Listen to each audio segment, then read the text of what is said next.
le JT Foot Mercato avec Parions Sport en ligne. Avec notre partenaire Parions Sport en ligne, on vous offre 15 € sans dépôt et jusqu'à 85 € de bonus de bienvenue en vous inscrivant via le lien à retrouver en commentaire épinglé. Salut tout le monde et bienvenue dans ce dernier JT Foot Mercato de la semaine. À 21 ans, Ryan Cherki est en train de franchir un cap. Annoncé depuis des années comme l'un des plus grands espoirs de l'OL, le milieu offensif est enfin en train de prouver tout son talent. Avec 6 buts et 9 passes décisives en Ligue 1, il est tout simplement le meilleur passeur du championnat. Et en Ligue Europa, c'est encore plus impressionnant. 8 passes décisives, un record sur les 20 dernières années dans la compétition et potentiellement 5 matchs en plus à jouer. Mais malgré ses performances de haut niveau, Didier Deschamps n'a pas retenu Cherki pour l'équipe de France. À la place, il a préféré Désiré Doué, qu'il juge plus polyvalent. Ce sont aussi deux jeunes joueurs qui font de très bonnes choses avec leur club, dans des profils pas tout à fait identiques. Voilà, après, les places sont très chères aussi. Ces deux joueurs-là sont censés être concernés par l'Euro Espoir, ce qui ne veut pas dire qu'ils ne pourraient pas, ou dans un futur proche, venir en équipe de France A. C'est des qualités différentes, mais il y a 3 potentiels très, très, très intéressants. Peut-être je ne vais pas dire l'avantage, mais ce que peut avoir, au-delà de ce qu'il peut faire sur le terrain, Désiré Doué, c'est sa polyvalence, où il est capable de jouer à beaucoup de postes offensifs, voire au milieu de terrain aussi. De son côté, Cherki ne semble pas affecté par cette non-sélection. Avec l'OL, il a encore fait le show, en étant notamment double passeur décisif face au Steaua Bucarest. Mais ce qui a le plus marqué, c'est l'après-match avec une séquence insolite. Cherki a été désigné pour un contrôle antidopage, ce qui a beaucoup fait rire son coéquipier Corentin Tolisso. Ça ne m'étonne pas que tu sois au contrôle antidopage, toi, ce n'est pas normal ce qu'il se passe. Ryan Cherki a beau ne pas être convoqué chez les Bleus, à Lyon, tout le monde profite pleinement de son talent. Et justement, l'OL continue son parcours européen. Après avoir écrasé le Steaua Bucarest 4-0, les Gones se sont qualifiés sans trembler pour les quarts de finale. Mais le défi qui les attend est d'un tout autre calibre, Manchester United. À en croire les déclarations de Moussa Niakhaté après la qualification. On joue au foot pour jouer des affiches comme celle-là face à United. C'est un des meilleurs clubs de l'histoire, mais on ne va pas là-bas pour faire des vidéos ou regarder Old Trafford, mais pour se qualifier. On a l'effectif pour leur poser des problèmes, on est là pour aller au bout. Dans le camp adverse, on a aussi évoqué la double confrontation à venir contre l'OL, un club que les Anglais ont déjà affronté à plusieurs reprises en Ligue des Champions. Cette fois-ci, ce sera en Ligue Europa. Et cela ne rassure pas vraiment à Man U. Après la qualification hier soir face à la Real Sociedad, Ruben Amorim a fait le point. Contre Lyon, ce sera un match différent. Il y aura du répondant physiquement. Il joue dans un championnat très physique comme le nôtre. Il n'y a pas la même qualité, mais c'est physique. Ce sera un match différent, nous devrons trouver une autre façon de gagner le match. Le match aller aura lieu le 10 avril au Groupama Stadium, avant un déplacement périlleux à Old Trafford le 17 avril. Ce dimanche, c'est le classico entre l'OM et le PSG. À l'aller, les Parisiens avaient écrasé les Marseillais 3-0 au Vélodrome, dans un match marqué par l'expulsion d'Amin Harit dès la 20e minute. Alors l'OM a-t-il une chance cette fois-ci ? Patrice Evra, ancien joueur de Marseille, a donné son avis. Ça va être compliqué pour Marseille, c'est incroyable ce que Paris est en train de faire, on ne parle plus de l'extra sportif, cette équipe ressemble à une équipe, j'admire beaucoup Luis Enrique, il va jusqu'au bout de ses idées, ce qu'il a fait avec Ousmane Dembélé est incroyable, Paris n'est plus affaibli et ne va pas louper ce match. Mais on ne sait jamais, tout peut arriver dans le foot. En tant qu'ancien joueur de l'OM, j'ai espoir, mais c'est vraiment très compliqué. Sur RMC, Jérôme Roten a quant à lui donné une chance sur 10 aux Marseillais de battre Paris. Réponse dimanche. Vous l'avez compris, le choc du dimanche soir opposera Paris à Marseille dans ce classico qui s'annonce bouillant. Vous en avez l'habitude, vous pouvez miser sur la rencontre. Parions Sport en ligne et le JT Foot Mercato vous offrent 15 € sans dépôt jusqu'à 85 € de bonus en vous inscrivant sur le lien à retrouver en commentaire épinglé. Côté pronostic, la rédac voit une victoire assez large des Parisiens. Stéphane voit un 4-1, tout comme Alexandre, et Valentin lui voit une Manita 5-0 pour Paris. Petit pari fun, un nouveau doublé d'Ousmane Dembélé, coté à 4,80, l'ailier français ne s'arrête plus de marquer.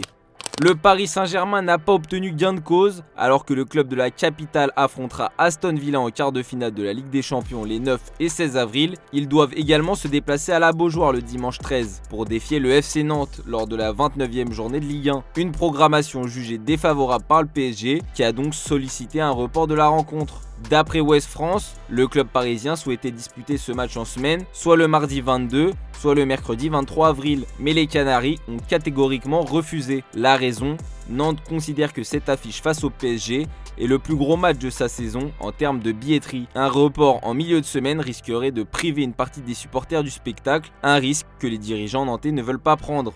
Désormais, la balle est dans le camp de la LFP qui devra décider si le calendrier restera tel quel ou si une solution alternative peut être trouvée.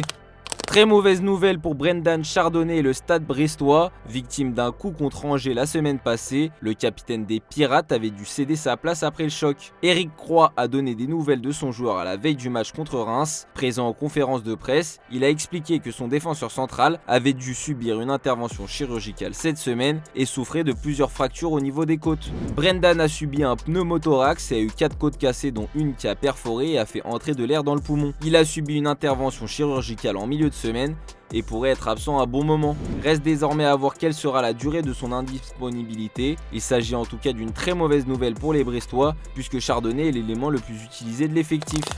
Direction l'étranger, du côté de Madrid, Arda Güler commence à perdre patience. À 20 ans, le jeune Turc manque cruellement de temps de jeu et envisage un départ. Plusieurs clubs sont sur le coup et l'Inter est en pole position. Chaque jour, je le vois plus ou moins heureux et c'est normal. Je ne veux pas voir un joueur heureux quand il ne joue pas. Il travaille, il apprend et il veut jouer, déclarait Ancelotti. Le Real Madrid hésite encore à le laisser partir. Le club pourrait accepter un prêt avec option d'achat, mais veut garder une main sur son joueur. Affaire à suivre.